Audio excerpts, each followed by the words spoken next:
Welcome to Losing a Child, Always Andy's Mom. On this podcast, we journey through the devastating experience of the death of a child. Grief is seldom discussed openly in our culture, and the death of a child makes people feel even more uncomfortable. We approach the topic openly and honestly, speaking to people who have lost loved ones and experts who help care for them. Whether you are a parent experiencing loss or someone who wants to support another going through this tragedy, this podcast strives to offer hope and help.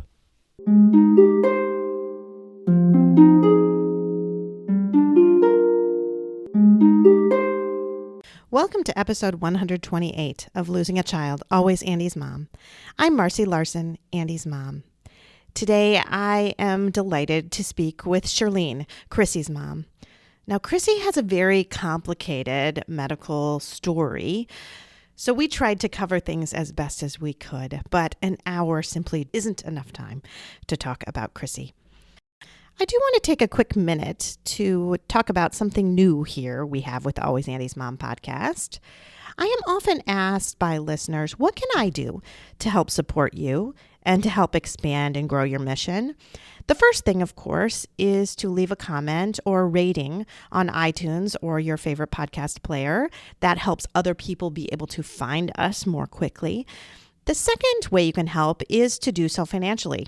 Now, I admit I am not very good about asking people for financial contributions. We are a 501c3 charitable organization, so all of your donations are tax deductible, but we recently just made it a little bit easier to be able to donate. We have signed up with GiveButter, which allows us to be able to get donations electronically via a text link using Venmo or Apple Pay. So all you have to do is simply text the word Andy's Mom to 53555. This will get you directly to our personal link. You will see that I have a goal of $5,000 for donations, and that number was picked because that is about what it costs to do 1 year of podcast production for the Always Andy's Mom podcast. So I do appreciate any donation that you can give. If you listen all the way to the end of the podcast, you will hear of additional ways to donate as well. But for now, I just want you to sit back and enjoy listening to Charlene, Krissy's mom.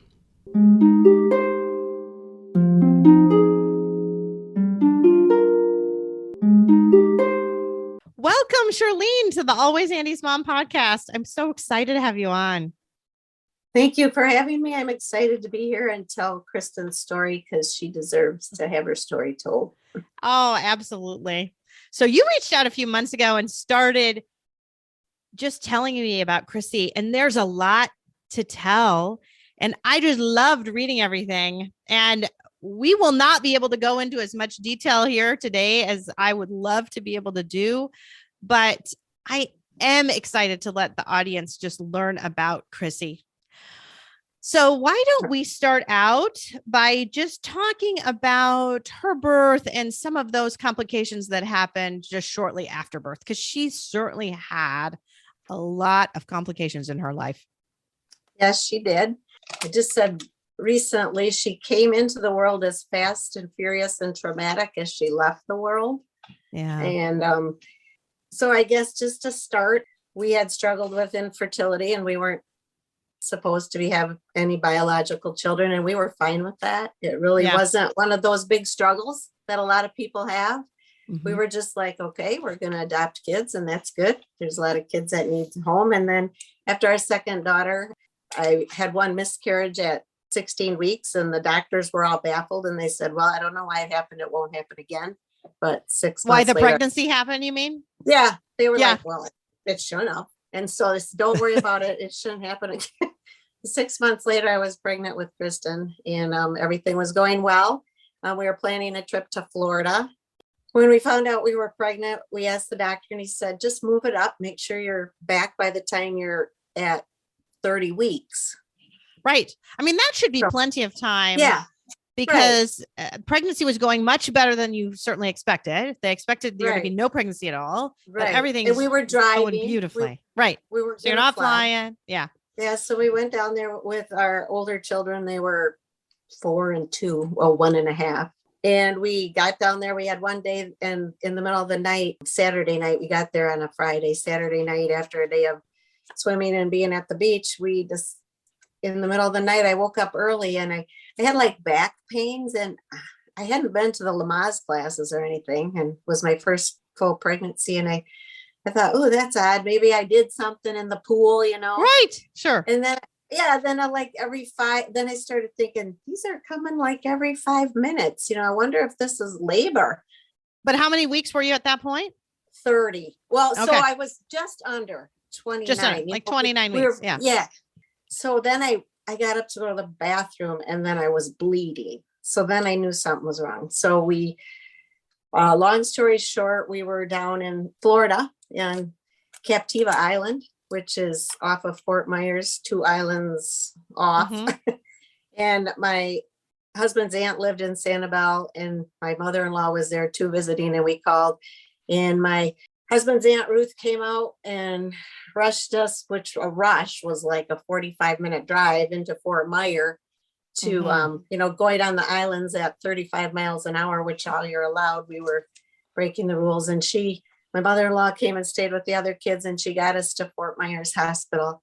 And we came in, and it was probably like 5 a.m, and the midwife said, this baby's going to be born now. All the way there, I was thinking I'm going to be on bed rest down in Florida. It's right. How am I going to get home? This is going to be hard to get home when I'm pregnant. And she was born like 45 minutes later. Wow. And they kept saying, just wait, the doctor's not here yet. I'm like, whatever. You tell that to my baby, because my baby is not waiting.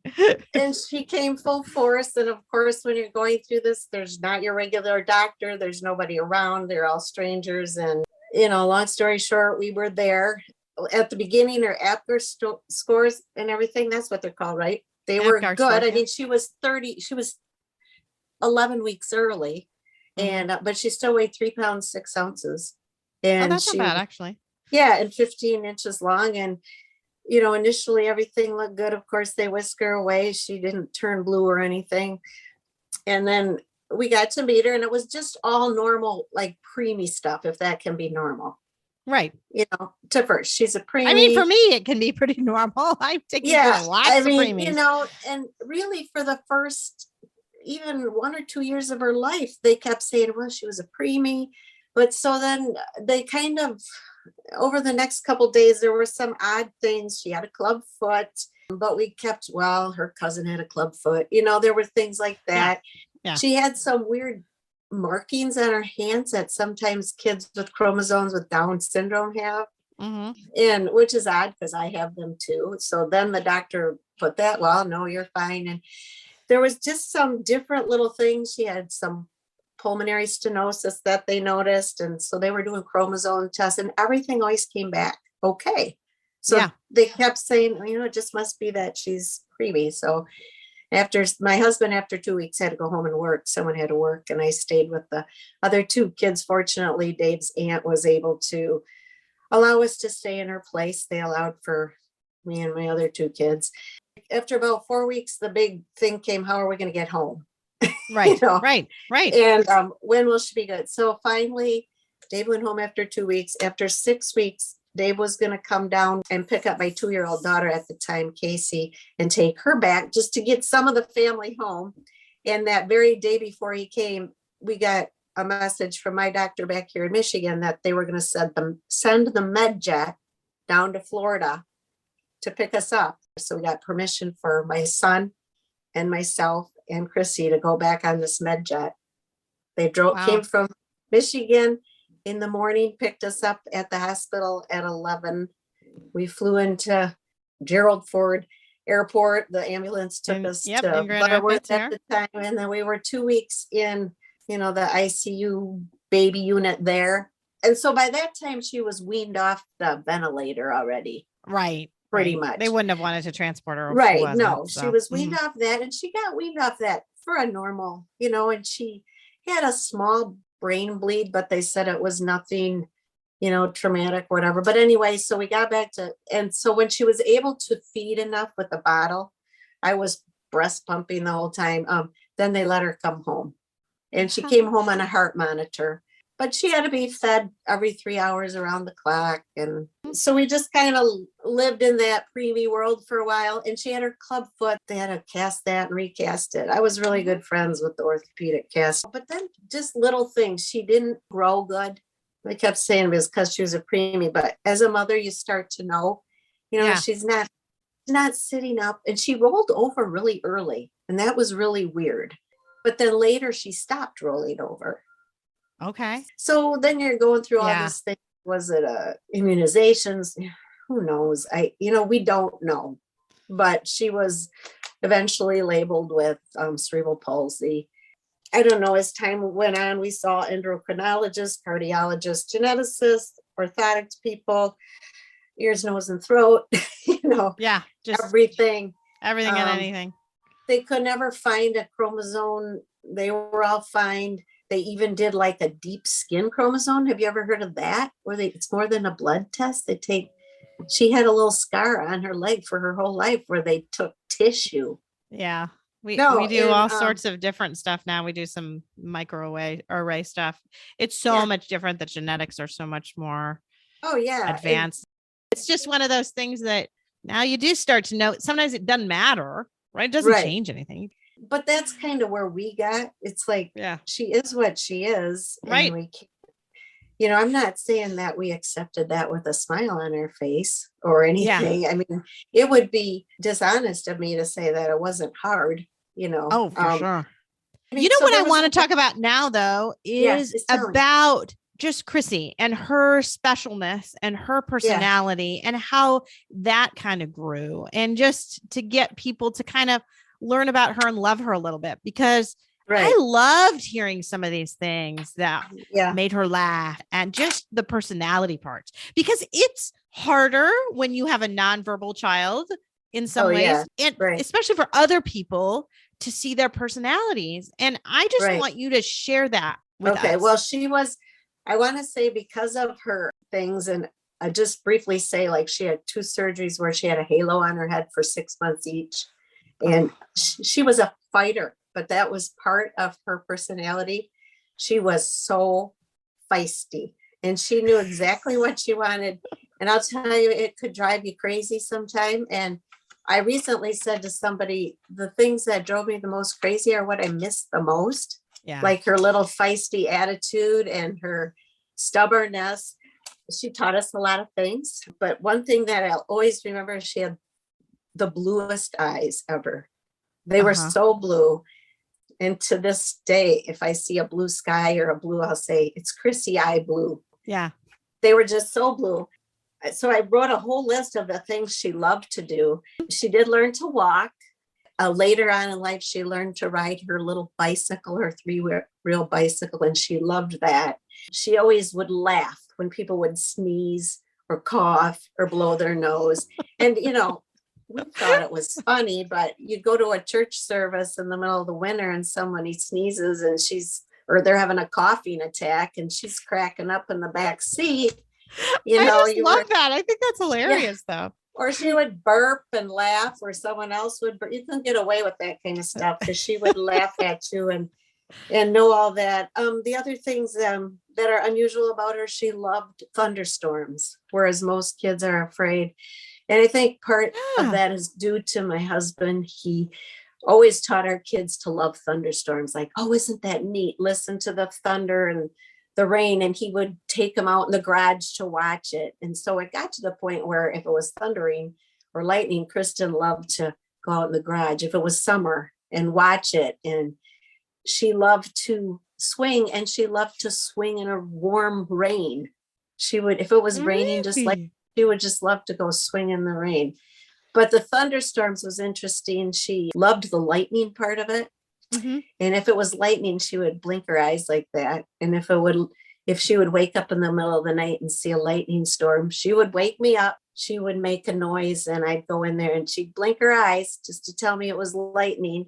And that was okay. Then we said, yeah, it's lightning out. And then I'd go back to bed. We'd both go to sleep. She's just like, Mom, you don't want to miss this. It's lightning. Lightning's cool. And when it would thunder, if she was awake, I would always say, oh, that's God clearing his throat. And she thought that was funny. She would like to talk about the thunder and lightning. So that was neat. And she always loved things that were above her, like helicopters, airplanes, geese flying over, hot air balloons. We used to go to the hot air balloon festival in Hudsonville until it got canceled. And she would just love that. You know, she would sit on her swing in the back and hope for an airplane to fly over, which were kind of in the path to the airport. So she would see them quite often. And we're in the path to the beach too. So we would see private helicopters flying that way and stuff. But she loved things that were up and rainbows. She had I don't know what you want to say, an ability to see a rainbow before anybody else would. And that was something that our pastor talked about at her funeral, because sometimes she'd be pointing at the window and I'd go, what? And I'd go out there and there would be a rainbow. Like you wouldn't even be looking for a rainbow. You wouldn't even know that it was rainbow conditions, but she always saw them. And she was excited about rainbows. She loved to take walks. I mean, she kept me in shape, especially with COVID when all her programs were shut down. We would walk like 4 miles a day, 6 days a week, down the path and back. And she loved walks. And in the winter, we would go to the mall, which wasn't my favorite, but that was a place to walk. And then when she got older, the last year of school, when she was 26, she won a bike at school. She had a bicycle that she biked at the Ottawa Area Center. That was kind of hers. And I have someone to thank there for helping her to win it. I don't think it was, he just said, oh, she won a bike. And so when she graduated from school, we were able to take that bike home, and she would bike around our driveway, or I would take her to the church parking lot down the road to bike. And then when COVID hit, the schools were closed down. I found this path behind our local school that she biked, and she had a trail. And I have a thing on my phone that she did 2 miles exactly every time. And it was always the same way. She'd go around one track, turn around, go around this door, around. It was always 2 miles. I would say, let's take this way. No, it had to be the same way. That was same way. Part of her OCDC, autism, whatever. And she loved that bike too a lot. I was very thankful for that bike when COVID hit, because it was one more activity we could go do. Sure. We have a cottage up at Silver Lake by Pentwater, a family cottage by the sand dunes. And she loved to go there. She loved boat rides. The splashier and wetter, the better. She loved and recently we got a pontoon boat, because my husband and I used to like lift her in and out of this little rowboat. All three of us were going to go in one day. So we decided we could get a pontoon boat that we could just walk her into. And she loved that thing. We could be on that all day. She loved to sit at the dunes. She loved the beach. We would take rides to the beach on her days off. She would love to watch the water by the channel in Holland, Michigan. There's a channel you can sit at. And she would love to take walks there and watch the traffic. She also loved to watch traffic, different cars and trucks going by. The bigger the truck, the better. But the beach was a favorite place for her. For us too. Probably that was our family, because we liked the beach. She loved buses. She would have her class come over for a picnic every year, and the bus would park in our field. There was a place where the bus could park, and she would go over it, and she would always kiss it. She would kiss the bus if we would let her. I love hearing little bits about her. I mean, it's just so nice to be able to kind of learn about her personality a little bit. I mean, and I would be wrong if I didn't say that she had a very hard, I got dents in my wall where she got angry and threw her movie tape at it. She had her issues, but she had why don't you talk about that a little bit now, about some of her challenges that you felt like, just challenges of parenting a special needs child. And so she had this club foot. So she had problems. She walked. And at one point they had told me, after one of her halo operations on her spine, that she probably wouldn't be walking when she got into her 20s. But she walked till the end. Towards the end, when all her programs shut down, she wasn't walking as much, and she needed to stay active. Otherwise, like, she had arthritis bad in her knees and stuff, and that would get like, she walked around on her yard I didn't have to be outside with her when she was in our yard. She was comfortable in our yard. She would walk out to her swing by herself. But when we went on long walks, we had to push her. And at school, towards the end, if they went on walks, she kind of used her walker quite a bit.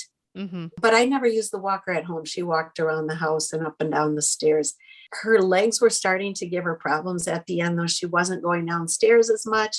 I think of that was because of COVID. She wasn't getting enough exercise. Right. At her day program, she got enough exercise.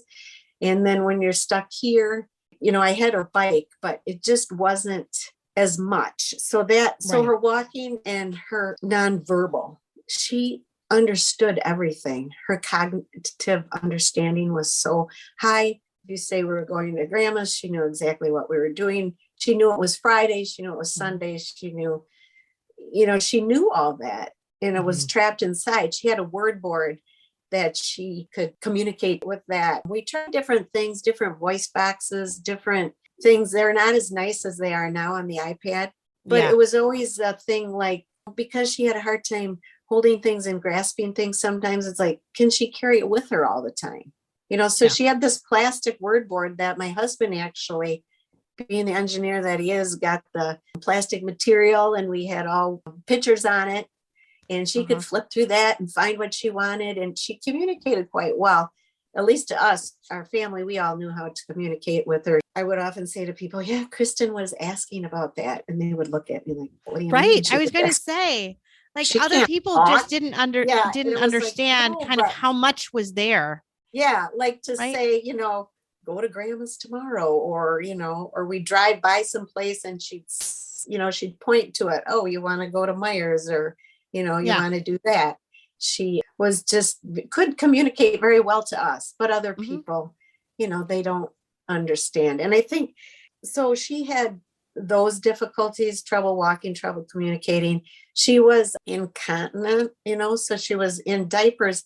She had a weird thing. They thought that finally her incontinency, because it was just in her bladder, was due to all her spinal, because she had 2 spinal surgeries and a tethered spine. She knew, but she could do her bowel movements on the toilet, which was a blessing for a lot of people who cared for her. And as she got older, I don't think people realize this, your disabilities seem to get more pronounced, because when they're little and they can't speak, that's acceptable. Yeah. And then when you get older, it's harder, because they're still acting like a 3 to 5 year old. Yeah. And you've got this grown child and they're having fits, and you can't just like pick them up and walk out of the room. It's like you're coercing them out. It's hard when they get to an adult body. Yeah. And I was always thankful that there was a point when I was glad she stopped growing, that she was only 4'10" and weighed 100 pounds, because I could still pick her up.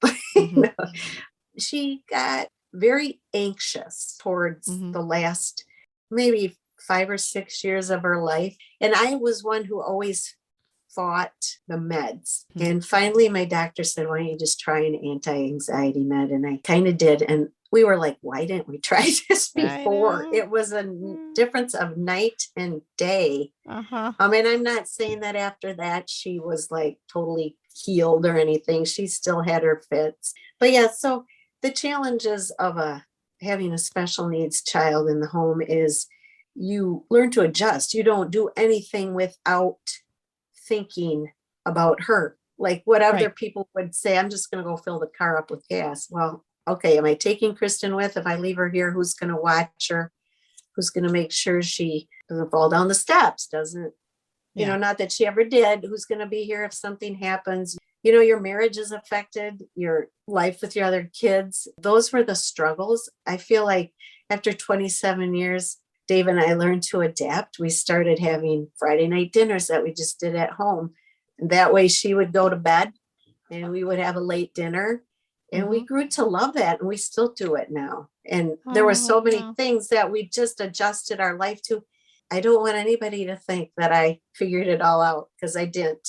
And I don't want them to think that I didn't struggle, because we did. Right. Our friends were being empty nesters, and we still had a child at home that needed constant care. We couldn't just say, we would have friends call and say, oh, I want to go boating this afternoon. Well, maybe if we had 2 weeks notice, we could have done that and found someone to care for her. And it got more difficult because there was a time when my older kids were there that they could watch her. Oh, and sure. My parents could help, but then they got out of the house and they had their own lives. And my parents got too old to care for. My mom is 91 and my dad passed away at 94. So then you just learn to adjust. We made our home a nice place to be. We can have bonfires, we can slide, we can skate, we have a hot tub. We just learned to adjust, but don't take me wrong. It wasn't that I wasn't sometimes kicking and screaming and asking God, why? Why does it have to be like this? This is hard. COVID put on a really hard part of it. Well, first of all, when she graduated out of the school system at 26, that's a really hard time for parents who have special needs because there aren't programs open to them. Yeah. Especially there are if you have a quite high functioning disabled person. But if you have someone like Kristen who needs diapers changed and a little bit extra, and there are disabled children who have so many more needs than Kristen, who are tube fed, who are in wheelchairs, who can't do anything. There just isn't a lot for them. And with COVID, so many programs got shut down. And that was hard on her when school quit, because that was her lifetime. Her friends were there that she made. And she just had a hard time readjusting to that. And we were fortunate. We got a really good day program at a place called Benjamin's Hope. But then when COVID came, it was shut down. And it was just her and I 24/7 at home. Yeah. It got hard. Now I'm thankful for it because we had a beautiful summer together. We got to spend a whole month at our cottage that she just loved. And I just stayed there because there was nothing to come home for. There were everything was shut down, and at the lake, we could just kind of do what we wanted. There are resources out there. There's one really, if you're in West Michigan, it's called the Lucas Project, and you can look it up. And it's Jess Plus the Mess also. And she is an advocate for caregivers. It's good to have those kind of resources. Yeah, she offers different respite ideas and that kind of thing. But there's still a lot to be learned. She's actually doing a documentary on April 24 at Aquinas College. It's called Unseen, about caregivers and their struggles and how they're unseen. So, I mean, I guess if anybody's out there feeling desperate, connect. Yep. You feel lonely. You feel lonely when you've lost a child. You feel lonely when you have a special needs child too, because there's not a whole lot of other people out there. But so Kristen, in 2016, she had a surgery, which is called a LAD procedure. For like 4 or 5 years, she had been having a strange thing where she would throw up like bile. Every couple of months, she would get this where she would just throw up. And I depleted everything. I'd go to my regular doctor. I'd go to a cardiologist. Nobody had an answer for it. Why is she doing this? They would say it's a virus. And I said, this is not a virus. We are not getting sick. She's throwing up large amounts. And finally, after one particular episode, I said to my doctor, I have to be connected to say that they did a lot of scans, a lot of ultrasounds, and found nothing. They said, no, everything looks good. I thought maybe it was related to her menstrual period or something, but it was just. So finally I said, I have to have a gastroenterologist. By the time I got connected to her, Kristen had no symptoms. And they said, next time she has it. So the next time she had it, I called and they said, well, let's see how it goes. And I was pretty adamant after 4 or 5 years of this, I said, no, you promised me a sedated MRI or CAT scan. And so finally she said, okay. And we got there and they did a CAT scan. They said she has to have an emergency surgery. Her bowels are mal-rotated. And she has what they call, it was called a LAD procedure, where she has some kind of bindings that close and get worse as you get older. I looked at the doctor and I said, I want a second opinion. And he said, well, you got like an hour and a half because she's going to go septus. And then he said to me, how long has this been going on? And I said, well, like 4 or 5 years. And he said, I can't believe a doctor never. He goes, it's a birth defect. Yeah, I know. Said, that's what's so shocking about it, because I can't believe she's 23 and she had all these things. And then And all these it's X-rays weird and- because I'm sure she would have had an upper GI at some oh point. yeah, we went. And if you would have done a small bowel follow through, which usually you do, and now I know I'm talking medical, but I just don't understand how that wouldn't have somehow been picked up in all of that stuff. I think because so much was always focused on her cerebral palsy and everything else. Yeah, that you just didn't. I mean, I understand that stuff falls through. It just seems crazy to me that somebody wouldn't have happened upon it accidentally. Right. Yeah. Right. And so after that surgery, she really did well. She was out of the hospital. I said to the doctor, what is it? Anything I have to look? No, she should be good to go. Anything I have to think about. And he said, no, she should be good to go. Do I have to watch for anything? No, So after that surgery, she had no constipation, nothing. It was wonderful. The summer, that was after 23 years of fighting constipation, Miralax, and the whole everything. All of a sudden it's like, oh, this is wonderful.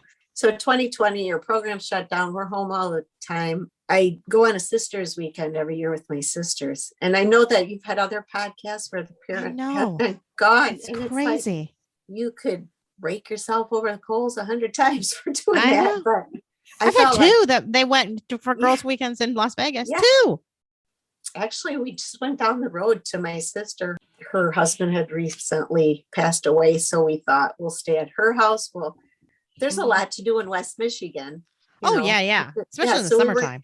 I mean, there's no reason to go anywhere else. People come here in the summertime, right? Right. Well, and my other sister, one's from North Carolina, one's from Chicago. So we were just going to be in her house and go out on day trips. And everybody knew that I needed a break. I had been with Kristen 24/7 since March 14, because, and so I was looking forward to this COVID, and I went and she was good. I have to say I didn't need a total break. She had been at respite the week before. I had a wonderful respite person that came into our lives 5 years before she died. She would take her for various things. But anyway, Sisters Weekend, I went. Sometimes when I left, Kristen would give Dave a little bit of problem, because not problem that he could handle, but he didn't do it exactly like Mom did it. Right. And she definitely was particular. Yeah, she would get a little ornery, but anyway, she was fine. Friday, I was gone Thursday night. Friday, him and my husband and Kristen went to the land together. That was something they did. That was a fun thing they did all through COVID. Their company was shut down on Friday, so he would take her on Friday to give me a break. They would go up to our land up by Howard City, and she would sit in the truck. That was something she loved to do. She'd turn up the music really loud and switch the stations. He would chop wood. Saturday, she went on an outing with my daughter, Casey. They went to Burger King, was finally open, and they went for a caramel sundae. That was her favorite thing. And after that, Casey gave her a bath, and she had a full bowel movement. So you wouldn't think. That was Saturday. Then Sunday, she got a little off, but not like she just didn't want to eat. Not like my husband felt like he had to call me, or, he didn't know if she was just, sometimes she did that. She just didn't want to eat. She just didn't want to have the same. I mean, it wasn't unusual. Right. And then by Monday, I forget what it was. He was working from home. He was going to leave when my other daughter got home from work. And he called me at like 1 and he said, Kristen's just not right. And I said, well, do I need to come home? Because Sisters Weekend was going to be done Monday night at supper. And he goes, I don't think so. She doesn't feel hot. She didn't sleep last night. She kept wanting me to get up. That was unusual, because usually if she got up, she'd go back to sleep. So I said, well, do you think I can stay for supper? And he said, I think so. So I came home Monday night after supper, and she was laying on the bed, my bed. She liked to lay on my bed sometime, because we have our bed is right by the window. I said, what's up? And I took her in her bed, and she just was really uncomfortable. Like, I ended up laying in bed with her that whole night, and she just was restless. And with Kristen, you didn't know, was it her back? She didn't have a fever. She threw up a little bit. She kept drinking her juice. I kept giving her juice. She kind of had night sweats. Tuesday, I called the doctor, and he said, see how she does through the night, because she didn't have a fever. Wednesday morning, I called. I said, she's got to come in. I said, she's breaking the sweats. Well, of course, by that time, her regular doctor wasn't there. They were local doctors from the doctor's office I've always gone through, but they didn't know her. And they're just looking at her. Her vitals were good. Her blood pressure was good. She didn't have a fever. I kept saying she's breaking out in these cold sweats. She can't walk. She doesn't want to walk. I thought maybe she had a UTI, urinary tract infection, because it kind of smelled. And she's had those before. And she was kind of acting like that, like a backache. Mm-hmm. And she never cried out when she was in pain. And she never cried. And now looking back, I know that she was in terrible pain because she had a twisted colon. So Wednesday, they set her up on antibiotics. I got the urine test but in the middle of the night, Wednesday night, I said to my husband, we got to bring her in. She's not, she's miserable. And we went to Zealand Hospital because they have a really good emergency room and it's closer. You get right in.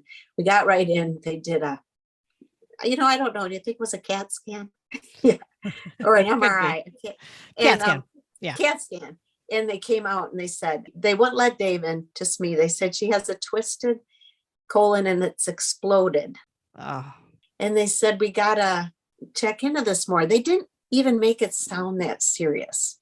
But then they came back and really said, serious. Yeah. Yeah, it's really serious. Yeah. And they came back and said, a little while later, after an hour, we can't take care of it here. We're going to take her by ambulance to Blodgett to the colorectal unit down there so they can see her. So 11 o'clock, the ambulance came. She went right to ICU. So we got there at about 12 probably. And while we were driving there, the guy in the ambulance in the back, they weren't going to let me in. And I said, I'm riding with her. Well, because of COVID rules, I said, I'm going to ride with her, So Yeah. I did. I rode in the front. They let me ride. And they kept saying her blood pressure was fluctuating badly. I always felt that she would pull through because she always did. She always did. Serious. I mean, she had one surgery where we thought she was going to die when she had her heart went berserk and the chaplain came in, that was in 2000. And she always pulled through. They did the surgery at 4. And even before she went in, I said to the doctor, she said, she'll come out with a colostomy bag. And I said, just make it reversible. And she said, I don't know if I can do that. And I said, well, just try. Because I'm thinking, here's this child with all these special needs. Now she's going to have a colostomy bag. Right. Because that was the one thing she could do fine, right? Is that balance on her own. Yeah. Right. Mm-hmm. So she came out and, even then they said, they say the surgery went well. I feel like everything was candy coated. Maybe it was my ears. Maybe I was trying to candy coat it. Mm-hmm. I mean, but she just kept saying, we cleaned out so much stuff. There was so much in there. I didn't realize that means it was seriously bad. I knew it was bad, but not like we're not going to recover from this bad. And they tried to explain how even when you drop glitter all over, there's little pieces still left. And I got that, but nobody ever said it's going to be really touch and go. Yeah. Someone could have said that to me. It's this whole thing that doctors feel like they want to give you hope. Yeah. And they want to have hope too. Right. I think it's hard for us to even admit to ourselves sometimes that this may not work and that things are going bad. But it's so important. We have to be honest with ourselves and honest with our patients. But I think a lot of it does go back to, I think they're not even honest with themselves as to how bad things are sometimes. Right. So then when she came out of surgery, they were getting her kind of settled down. And I'm a monitor watcher. I've been in the hospital enough with that girl. I watch all the numbers and, I'm breathing and I want to know every bag going into her. And I'm watching that monitor and we had an excellent nurse and he was such good care of her. But there was about maybe 45 minutes after the surgery, I'm starting to think, and I saw her blood pressure going down and I'm seeing the numbers and I'm seeing him like twisting around with tubes and I'm like getting panicky. Well, maybe it's just a kink. I said once to him, isn't that too low? Well, I think it's just, and all of a sudden I see him texting and it was like, I saw the numbers go down and I saw her heart go flatline and I saw people run in and I saw the whole unit coming in. my husband and I, we just kind of went hysterical because we knew what was happening. I find my husband didn't at first. I said, look at the numbers she's going. Finally, I was kind of just saying, just let her go. Because to see her in that state with all those tubes. But anyway, they took us out of the room and we went in the other room and we thought she was gone. And they came back like 10 minutes later and said, we got her back. We were a mess. I can't even describe how, you're a mess. I know. You're shaking, you're panicking, you're shivering. And at that point I thought, she's going to make it. She just made it through a 6-minute coding. She coded for 6 minutes. But then I had to watch them for like the next hour and a half. And they finally got her and they got her regulated. There was a tube everywhere. After the surgery, they didn't close her up because of the severity of the infection. They don't do that because they might have to go back in. And at one point during the next day evening, they almost took her back in because she got a really bad fever. So it was just up and down for that first week. She had a bad fever. She gained 30 pounds of fluid. She was swollen. She couldn't move anything. She would respond if we would say, like, pull my hand. So she did that sometimes, not all the time. She would respond. I'm sure she was medicated. So the first couple of days, they were all about that respiratory machine. And they said, she's doing really good, Yeah. We're going to try get her off. And then it ended to be this endless week of, we're going to get her off the respiratory. We're going to get her off the respiratory. And they couldn't. She just kept needing that. And we would get these different things. The respiratory therapist would say, she's doing really good. Well, really good doesn't mean they're getting off. And I would say to the doctor, we're going to get her off today, right? And they would try and they couldn't. So it kept being that. And that was along with, they were trying to flush out the infection too. So she's swollen. It was just everything. It's just so hard. It was just so hard. And watching your child kind of deteriorate like that. And I think when it comes to the end, you think by 2 weeks of that, you just want them out of their pain. Yeah. You want them out of their pain. But then all of a sudden they're gone and you're like, oops, I didn't really want them gone. But I should go back. She did pretty good the first week. And then the second week, things just went downhill. At the first week, they had put on they call it a vac seal, I think. It sucks out the wound. And when that came off, they couldn't put a new one on. At the very end, they couldn't even bandage it. She was just like leaking. Yeah. They just had like diapers on her tummy so it's actually good that I go back to this, because when you get away from that, you think, oh, why did I make that decision? But that's why. Yeah. And it's so hard because you just do one more thing. You just keep doing one more thing. And you can kind of lose focus on the whole picture when you just are treating one little thing at a time. Like, oh, the vacuum seal's off. Oh, I guess we'll do this now. And not thinking about, okay, the vacuum seal's off. So this wound is now open. We already have all those bacteria that were in there from the bowel. Now it's just open to the air and anything can get there. And we can't get her off the ventilator. And this, and this, and this. And she had coded for 6 minutes and we don't know what's left cognitively. And so I think that's what happens, is that you just keep addressing one little problem at a time and no one takes this time to pause and think of everything. And that's it. And each doctor, each one of those things. And she they tried to tube feed her and she started regurgitating. So each one of those things, you have the respiratory person, the ICU doctor, the colorectal doctor, and they all have their opinion. But nobody's. But they're only having their opinion on their one little thing. And if their one little thing was the only thing, it would be okay. I mean, I just think back to I remember when a patient was born in the NICU. It was my very last day of my residency. Actually, it was really bizarre. But there was a baby that was born with an omphalocele, which means that all your intestines end up being kind of on the outside. Oh, yeah. And it had a single ventricle heart. So instead of having a left ventricle and a right ventricle, it only had one. So it had hypoplastic left heart. So it had terrible. So the heart actually was out of the body too. So it wasn't just the intestine, it was the heart too. Well, if you have that at the time, if you had a hypoplastic left heart, you had a 50% chance of survival. If you had phalloceal diaphragmatic hernia, you had a 50% chance of survival. So somebody told this family that there was a 50% chance of survival. There was not. There was not. There was no chance of survival because they had both. You can't do it when they have both. Right.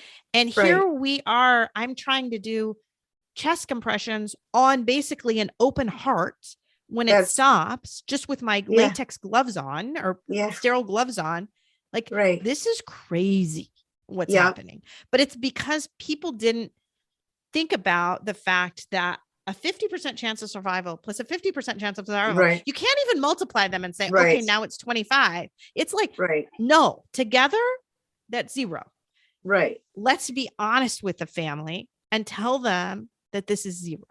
And with you, with thing after thing after thing after thing, nobody wanted to step back and look at all of these things together means her chance of survival is actually 0, not 10% from this, because her survival odds were low anyway, right? After this perforated bowel and all of that, she had low chance of survival. Yeah. But then when all these other things start happening, like it goes from low to nothing. I think it's hard to be the first one to say this is 0. And so I think what ended up happening to you is you ended up being the first one to realize this is 0. I did. And that made it so hard. Yeah. And well, my husband being a team leader, what he does is engineering. He always says, there's nobody to head up the team. He says, when we have a project, Krissy should be a project and there should be a team leader of this whole thing, which there isn't. When we started talking to the doctor said to me, the ICU doctor had said, well, I heard you say, just let her go. And he said, do you know that we can't do that because she's a disabled adult? I guess I had asked a DNR in case this happens again. I had said, and he said, well, we can't do that because she's a disabled adult. You have to have a court order. And that we were like, but we're her legal guardians. We went through this whole thing at 18 to be her legal guardians and to make all these decisions. And they're like, well, I don't think so. So this whole thing came up. So I should say the first week she did pretty good. But then that second week when things started going down, they couldn't do the VAC. I said to Dave, we got to get this DNR in place. We have to be able, if something happens again, she codes again, we're ready for this. Right. And then it was at that time, no nurse or doctor ever said anything to us. My daughter who works at Mary Freeman said to me, Mom, is there an ethics committee? Yeah. So I asked and I said, oh yeah, do you want to meet with them? And we're like, yeah. So it was just a woman and we met with her and she was very understanding and she was on our side to get this. So I don't know how it all got set up, but we finally on like Monday or Tuesday after Kristen had probably been there 12 days and was just going downhill, we got set up for this court date. And this was after talking to our lawyer who he didn't even know that. And he looked into it for us and he was great. And he was the one who said to us, he said, those doctors are trying to play God. He said, you can't let them do that. And I said, I know they're, when they were trying to be like, you don't want to be the doctor that gives no hope. But you're right. Yeah. Everybody had their little piece. On Tuesday night, my husband stayed that night because we were there the whole time. He would go, I would come. Kristen had one of us there all the time, and we were the only two allowed because of COVID. On Tuesday night, a doctor came in, the colorectal doctor came in and said, hey, we totally think Kristen's going to recover. It's just going to take a long time. And at 6:00 the next morning, the ICU doctor came in and said, we have to get her on a trach. And we get her on a trach. She's got like 10% chance of surviving.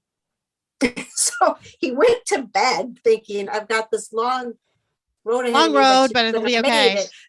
Because the colorectal surgeon is looking at her abdomen. Right. And according to that, that will get better. And so it was that next morning, I was texting my sister who's a nurse, and she said to me, ask that doctor what a total recovery looks like. Yeah. What does it look like? A vent, a feeding tube, a colostomy bag, laying on a bed to live maybe 6 more months. I don't know. And then the doctor said, and she will have to move to a place where you probably won't be able to go, where we won't be able to see her because of COVID. I had one nurse who had been with Kristen, and I wish I could see her again. She knew that we were trying to get the DNR, and she said, you are doing the right thing. She said, I have been a nurse for 30 years. She goes, you are doing the right thing. She said, you would be selfish not to. And I like to think of that, but still you have all this guilt and all these things going on. I like that she said that you would be selfish not to. That is true. Right. Because you've been her caregiver forever. So for you, it doesn't feel like the right thing sometimes. No, personally. Because I always made her better. I mean, not me, of course, by the grace of God. I was always did. able to nurse her back to health, and I kind of took pride in that. So it was like a failure for me. Yeah. So then we finally had our court date, and it was online in this little room off the hospital. And our lawyer had said, oh, this is a really good judge. I have no problem. But the judge gave us the workout. Why are you doing this? You don't want to commit to caring for her. And he even called the doctor back on and the ethics committee person back on to the courtroom. By that time, the doctor was like, this is the best thing. He said that to the judge, and the ethics committee said, I have no question that these people love their daughter and that they would do anything to have her with them. But then after that, even then, I wish that some doctor had come to us, because then it was like, okay, now we're going to take her off and this is what's going to happen. And it's like, I need my pastor here. I need something, and he couldn't come because of COVID. And it was just like, okay, the court order's here. You're done. Yeah. I felt like, could I have some people come in and tell me how this is going to feel and what I'm going to think when it's done? And, and by 4:00, they took her off. She's such a fighter. She breathed for 6 hours on her own. We were able to be there. That meant a lot. Nothing prepares you for that. So, no. And I've talked to other people too, and you think you're ready and you think that you've thought about this and you know what it's going to be like. But that in that moment when it happens, you're like, oh, wait. What? Yes, right. And then no, this is not. She's not suffering anymore, but oops, she's not here either. Right. Was the hard part. You have those thoughts at the exact same time. Yeah. You're like, I don't want her to she's suffer. not suffering. I'm so glad she's not suffering. She's at peace now. Yeah. Oh my word, she's not here. And she's never coming back. No, and I'm never having her again. Yep. And that's the neverness of it. That's very hard. And I don't know how someone could prepare you for that. Right. And I think you can't. I wish you could, but I think you can't. No, I think you can't. I know. The hard thing, I think, with Krissy, and I want to have just a few minutes to say how we honor her. Yes. We probably ought to jump to that. Mm-hmm. Yeah. I do feel like a lot of people thought, well, she was a lot of work. Phew. Don't you just feel relieved that she's in heaven now? And it's like, and now you are an empty nester and whatever. Oh my goodness. Yeah. But the deal is she was your identity. She was my identity, and I'm still groping for that. Yeah. Who am I now? Yeah. And I was always Krissy's mom. You were Krissy's mom for 27 and a half years. You were Krissy's mom. When I say that, when you say always Andy's mom, I would always say, I'm Krissy's mom. And people go, oh, you're Krissy's mom. Right. People know right. You're much more Krissy's mom than even Charlene, right? Right. Krissy's mom. Right. Mm-hmm. Right. So I don't know if we went through that, but I just hope that somehow doctors, hospitals can somehow learn to be a little more tender. Yeah. A little more preparation. Maybe they could add a class to that in medical school. I've done one medical school class has gotten a lecture from me. So we'll see if we can get more to get lectures from me. Good. The students thought it was great and they learned a ton. So we're going to maybe keep going that way. So I'm trying to work on that now. Well, good. So tell me how you honor Krissy today. I can make this short because I know our time is running out. I always have a candle burning in my house for her when I'm home. I make candles, so I just always have them there. One thing my husband and I started doing after she died, our daughter-in-law got us into going rock finding. So we're like Petoskey stone finders. We go to the beach and spend an afternoon, and my husband polishes them, and he actually brings some of his favorites to her grave. And there's just one more thing I want to say. You know what is so hard? When you pick out that beautiful name for your child, like Andrew, Kristen, Ruth Eberline, you never expect to put it on a tombstone. That is a terrible thing. Yep. But anyway, another thing I did is I got 88 by 10s of her. Wow. And I put them up where you have on the wall the picture of your 4 children. I change hers like every couple of weeks just to keep different memories. Her alive, her on her bike, her in the boat, her up at the land, her on the quad. Well, that's beautiful. I love that. And for a while, she has a little Matchbox bus collection. So I just have one. I just have one of those on the counter. On her first birthday, my husband and I don't think you can see it. We got a tattoo. Oh, did you? I can't see it. That says Chrissy. Can't see it. But anyway, oh no, I can see it. We each got one that says Chrissy with a heart under it. So when we get old and can't remember, that will always be on us. And a tree. Our neighbor, we were going to get a tree. I had thought a tree would be good to plant. She always loved the tree out the door. We have a tree. She liked to watch the leaves rustle. There were some at the cottage she liked to watch too. Our neighbors, we have great neighbors who we've had for 37 years. They bought her a tree. And we planted it up at our land, actually, because my husband said that will be in our family longer than our home. Yeah. And my daughter-in-law made a stone with her name on it, Kristen, in a rainbow, and put some of the beach glass in there that Dave and I had collected too on our beach walks, and also made a rainbow. So that's up at our land in her memory. Oh, those are beautiful ways to keep her memory alive. And I'm like you, I would have been the kind of person who said, what? They haven't cleaned out their room after a year and a half? No, that's me. I mean, slowly, once in a while, I go in there and I can get rid of a few things. I just can't do there's no timetable. There's no timetable. And I figure I just do it a piece at a time. And so those are some of the ways we honor. The other day, I walked out to the field and there was a lug nut in the field, which I picked it up and I put it on the windowsill. And Dave said to me, why did you keep that? And I said, because he always called Kristen his Louis lug nut. Really? And you just found a lug nut randomly? And I found a lug nut sitting in the field. And I said, so I have to keep that there. We had a lot of names for Krissy, Louis lug nut.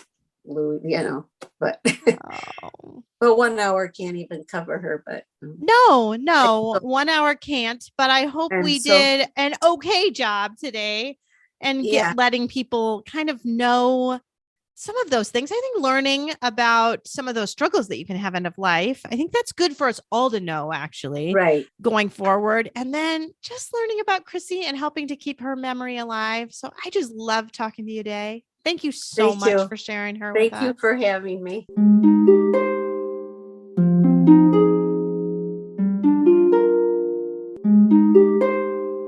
Thanks for listening. If you found this helpful or would like to support the podcast, please leave a 5-star rating and comment. To help financially, you can text Andy's Mom to the number 53555 or visit the donate page on andysmom.com. Your donations are secure and tax deductible, and we are now able to accept Venmo, PayPal, and Apple Pay. Always Andy's Mom is a registered 501c3 organization and can receive donations through smile.amazon.com, Thrivent Financial, and Benevity, amongst others. Marcy loves hearing from listeners. Please feel free to reach out to her via email at marcy@andysmom.com. Also, be sure to sign up for the email list to receive weekly updates as well as pictures of all of Marcy's guests and their children. Together, let's work to inspire hope, one day at a time.